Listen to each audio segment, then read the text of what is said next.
Sarah's attempt to visit me at Annex 2, BGMP Camp Bagundiwa. Number 75. Sometime in October 2025, after I got arrested for alleged kidnapping, I was called by Jail Warden Jose Marie Sabiniano in his office.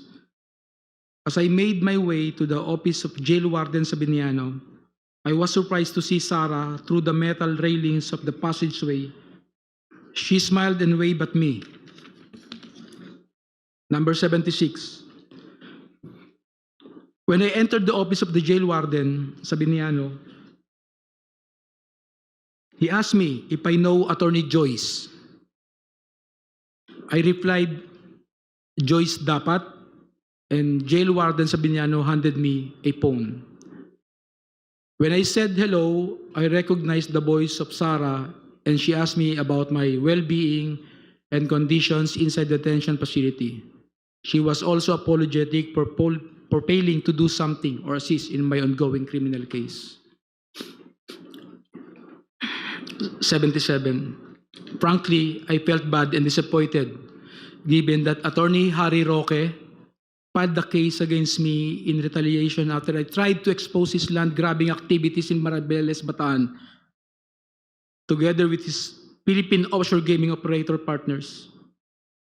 As I previously mentioned, I was merely trying to assist the farmers of the said area who were supposed to be awarded of their certificate of land ownership award by the Department of Agrarian Reform, but fell victim to Attorney Harry Roque's activities. Attorney Roque and his POGO partners wanted to convert the said place into a POGO hub after he facilitated the transfer of at least 60 land titles to First Bataan Maribeles holding corporations. In fact, Danny Corral, President and Chief Executive Officers of First Bataan Maribeles Holding Corporations, is also an incorporator of Lucky South 1999 Outsourcing Incorporated and Lucky South 1999 Corporation, which were involved in POGO operations in Pampanga.